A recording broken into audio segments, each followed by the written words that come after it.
एक बेटे की दर्दनाक दास्तान, आंसू रोक नहीं पाओगे। जवानी चढ़ गई तो घर देर से आने लगा। देर रात तक घर से बाहर रहना और सारा सारा दिन बस सोए रहना, यही काम बन गया था। माँ ने तो बहुत मना किया, लेकिन मैं ना माना। पहले पहले तो माँ मेरे लिए देर तक जागती रहती, फिर बाद में सोने से पहले फ्रिज के ऊपर एक चिट चिपका कर सो जाती, जिसमें डिश का नाम और वो कहाँ रखी है लिखा होता था। धीरे धीरे चिट्स बढ़ने लगी।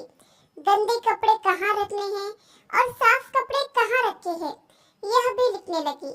और साथ ही यह भी बताने लगी कि आज यह तारीख है, कल तुम्हें यह काम करना है और परसों वह काम।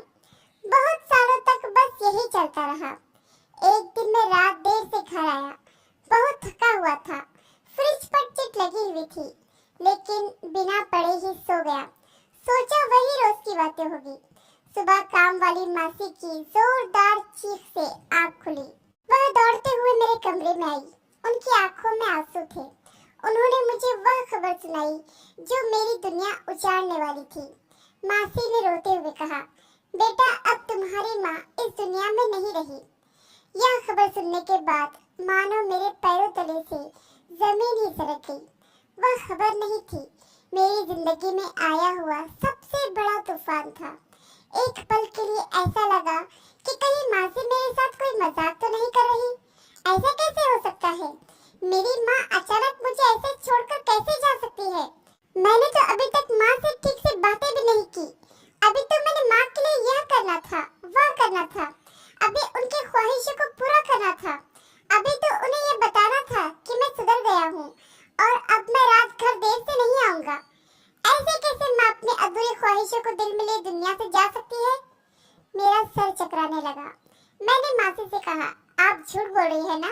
माँ ने मुझे सबक सिखाने के लिए आपको ऐसा कहने के लिए कहा होगा, है ना? लेकिन मासी रोए जा रही थी और कहा, नहीं बेटा, यह सच है। तुम्हारी माँ अब इस दुनिया में नहीं रही। मुझे ऐसा लगा जैसे गम का एक बड़ा पहाड़ मेरे ऊपर टूट पड़ा हो।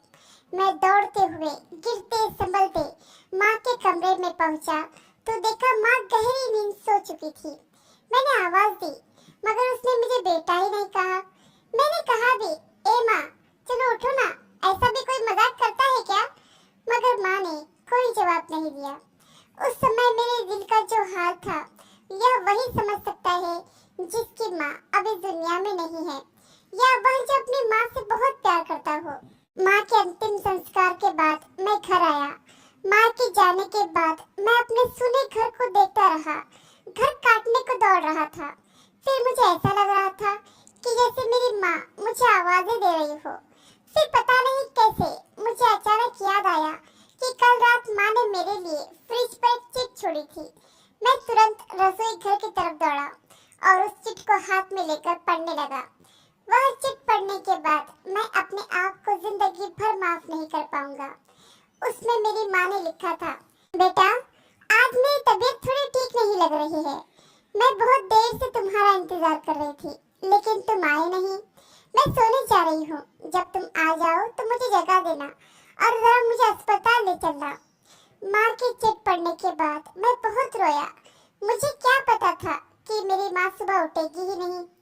दोस्तों, आपसे बस यही कहूँगा, अगर आपके माता पिता जिंदा है तो उनकी सेवा में कोई भी कमी न रखिए, उनकी देखभाल कीजिए।